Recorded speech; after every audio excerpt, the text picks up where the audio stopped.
You are absolutely right. This is one of the biggest inflection points driven by technology that any of the probably the classes going back to the turn of the century with the internet revolution. Yeah. Maybe we haven't experienced anything like this. And yes, it creates uncertainty, creates a little bit of fear among this graduating class.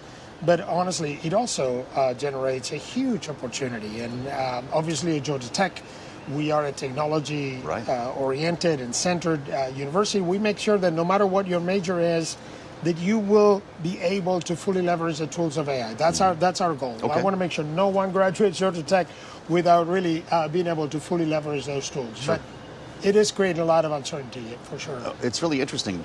You use the word fear. I keep hearing anxiety, right? If you're stepping out into the job market right now, but you could also argue that that makes a higher education ever more important.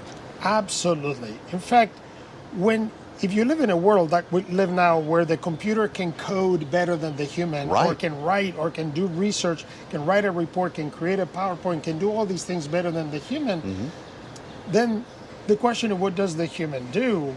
Well, you better be able to ask the right questions, to have the capacity to critically analyze the answers, to have really a great understanding of the world we live in, or of the mission of your business, of how you're going to be competing. So all those, if you will, are questions that lie outside of technology that have to do with understanding the broader picture. So what we're trying to do is make sure, yes, that you can use those tools, that they're part of your learning, but at the same time that we help you grow and be able to ask those bigger questions. Sure. You know, there was a debate about whether kids should just go to trade school to, get a certification, get a paying job, as opposed to the old liberal arts education.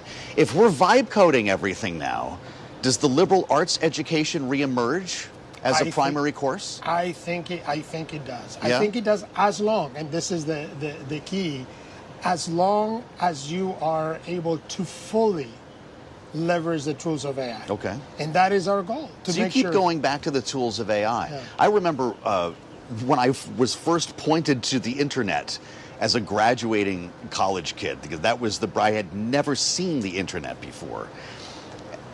And schools quickly realized they had to get people online now, and to your point, teach them how to use these tools.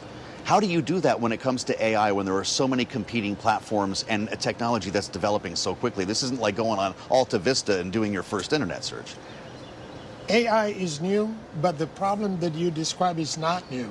For years, every student at Georgia Tech has had to take a coding class. And you would say, why would an economics major have to take a coding class? Right. Because the way you do economic analysis at this time of in this era is by using and fully leveraging the tools of computing. Same thing happens here. We don't need everybody to study computer science. We want you to study biology or history or economics or public policy, civil engineering, whatever you're passionate about. But we will make sure that by the time you graduate this place, you are ready to fully and responsibly leverage the tools of AI, plus all the knowledge of your discipline. So is AI changing the way you use a classroom? Is it changing the way you teach a course on the college level? AI is changing everything. Okay. Think about it. If you were teaching computer science 3 years ago, you would teach an algorithm, you would teach data structures, and you say, okay, by Monday, I want you to code a program that does X. Yes. That doesn't work anymore because you can just cut and paste into Claude and it will produce the answer. So it is forcing us to rethink how we teach everything. But not to see AI as the enemy, but to see it as this incredibly powerful creative tool.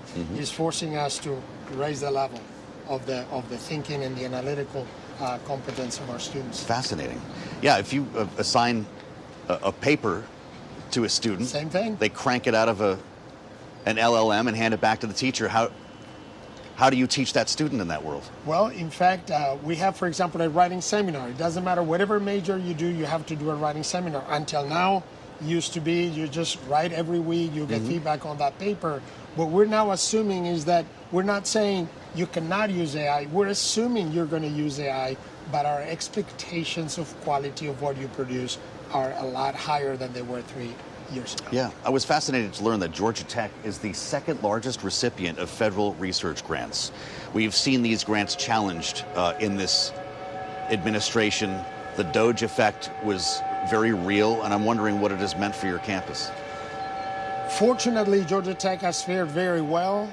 We are indeed, just 7 years ago, we were number 9 in federal research grants. We're now number 2. Yeah. Our volume of research keeps growing, but it is a policy issue that affects us very, very directly.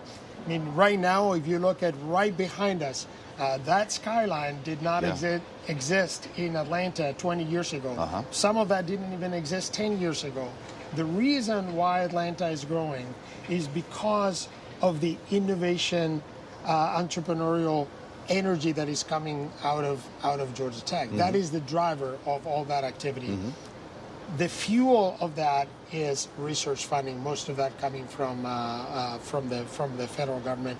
So we do hope that whoever is in Congress, whoever is in the capacity to influence that we remember that the future of our country, if we're going to win, if we're going to beat China, we better be investing in the basic research that is the fuel of the whole enterprise. Fascinating.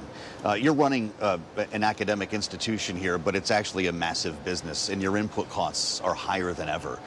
What do $100 a barrel oil, $4 a gallon gas mean for this institution? Because it's bleeding through into everything, including food. Your room and board doesn't cost what it did even months ago. Inflation is never fun to deal with, and of course it's affecting us. We have several things going for us. First is the state of Georgia has been a very generous investor in higher education. I'll tell you, the appropriation that Georgia Tech receives now is more than twice what it was when I showed up 7 years ago. We're also bigger, and because we're bigger, we have economies of scale. So we've been able to fend that inflation and still reduce our tuition and fees, which is very rare in American higher education. If inflation keeps growing, I'm not sure we're going to be able to do that. We may need to put a little bit pressure on tuition. That may be inevitable. Boy, that's a very honest answer in a world where some people are questioning the value of a college education, the return on investment. How do you answer that? Very often, when I read an article that is critical about the value of higher education, is written by someone who went to a very nice school. Of course. And when I ask the authors, would you suggest to your own children that they forego higher education? They say, no. It's like, then why? What's the argument? That someone else's kids don't go to higher education? Or we're all going to go to community college, is what we hear. The value of a Georgia Tech degree, we're very proud, is one of our top objectives. We right now provide the highest return on investment of any college in America, any public university in America. We're very, very proud of that. But really, when you look at the value that an average college degree, with some exceptions, but the average college degree delivers, it's one of the safest investments anybody, any family can make.